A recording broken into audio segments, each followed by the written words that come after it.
నమస్తే welcome to థీమా reviews friends. ఇవాళ వీడియోకి వచ్చేసరికి అయితేనేమో బార్డర్లాండ్స్ మూవీకి సంబంధించిన రివ్యూ తీసుకొచ్చిన చిన్న రిక్వెస్ట్ ఏంటంటే ఛానల్ని సబ్స్క్రైబ్ చేసుకుని బెల్ ఐకాన్ అయితే ప్రెస్ చేయండి లేటెస్ట్ అప్డేట్స్ కోసం అనమాట. సో ఇక్కడ బార్డర్లాండ్ మూవీ వచ్చేసరికి అయితేనేమో సో ఇది యాక్చువల్లీ ఒక గేమ్ ఉందన్నమాట బార్డర్లాండ్ అనేసి. దాని మల్టిపుల్ ఏమంటారు సీక్వెల్స్ ఉన్నాయి. బార్డర్లాండ్ 1, 2, 3 తర్వాత టైనీ టీనా వండర్లాండ్ అని కొన్ని గేమ్స్ అయితే ఉందన్నమాట. First person game.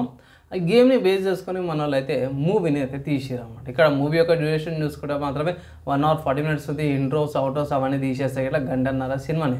ఇక్కడ మూవీ యూఎస్ సర్టిఫికేషన్తో పాటు వచ్చింది. యాక్షన్ అడ్వెంచర్ కామెడీ అన్నారు కానీ మూవీకి వచ్చేసరికి నాకైతే పెద్దగా ఏం అనిపించలేదు.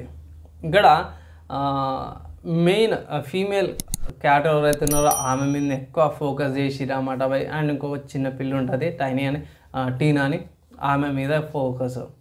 సో ఓవరాల్గా చూసుకుంటే మాత్రమే నేనైతే డిసప్పాయింటెడ్ అనిపించింది. నాకు గేమ్కి ఎక్కువ ఫీలింగ్ అయితే రాలేదన్నమాట. నోటిసబుల్ క్యారెక్టర్స్ ఎవరైతే ఉంటారో ఇక్కడ మాస్కులు పెట్టుకొని ప్యాంట్ల మీద తిరిగేటోళ్ళు వాళ్ళు కొన్ని, అండ్ ఒక చిన్న సైజ్ రోబోట్ ఉంటుంది. సో ఇక్కడ గార్డియన్స్ ఆఫ్ గెలాక్సీ స్పూఫ్ మీకు అందరికి తెలిసిందే, సేమ్ అట్లనే ఉంటుంది అన్నమాట బై. సో ఇవన్నీ చూసుకున్న విఎఫ్ఎక్స్ అవి బాగుంటుంది కానీ అంత బాగుంటుంది అని హాలీవుడ్ మూవీ బాగుంటాయి అన్నట్టు ప్రతి ఒక్కటి బాగుండదు బై. కొన్ని ఇలాంటివి కూడా యావరేజ్ మూవీస్ కూడా ఉంటాయి. ఈవెన్ దో డ్యూరేషన్ తక్కువ ఉన్నా సరే కూడా మీకు లాగ్ అనిపిస్తుంది. అక్కడ పర్ఫార్మెన్స్ పెద్దగా ఏం అనిపించదు. ఆ రోబోట్ దగ్గర కామెడీ కూడా అనిపించదు. మీకు కొంచెం సోదిలాగానే అనిపిస్తుంది.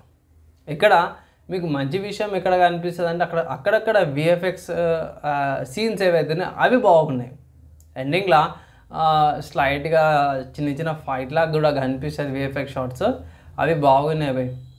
విఎఫ్ఎక్స్ షార్ట్స్ తప్పించి మూవీలా నాకు పెద్దగా ఏం అనిపించలేదు. ఇంకా ఆల్రెడీ గేమ్ ఆడినాను, గేమింగ్ సంబంధించిన ఇన్ఫర్మేషన్ తెలుసు కాబట్టి గేమ్కి దీనికి చాంతాడంత డిఫరెన్స్ ఉందంట కదా, చాంతాడంత తేడా ఉందిరా, దాని దీనికి ఫరక్ ఉందిరా అంటారు కదా. సో డిఫరెన్స్ చాలా ఉంది బై. క్యారెక్టర్స్ సిమిలర్గా ఉన్నారు, చూపించే విధానం కూడా సిమిలర్గానే ఉంది కానీ ఫైనల్ ఇంప్లిమెంటేషన్ కాడికి వచ్చేసరికి కొంచెం వెనక్కి పడ్డట్టు అనిపించింది. ఇక్కడ మూవీకి రేటింగ్ ఇచ్చేసరికైతేమో నేనైతే ఓవరాల్గా మాత్రమే 2.25 out of 5 stars ఇస్తున్నా. 1 time వాచబుల్ అనమాట. అది కూడా గేమ్కి రిలేటెడ్ లైవ్ యాక్షన్ చూడాలన్న వాళ్ళకి బాగుంటుంది.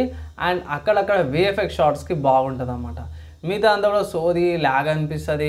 అండ్ దీనివల్లనే 4 పాయింట్ వల్లనే నేను తక్కువ పాయింట్స్ వేయాల్సి వచ్చిందనమాట.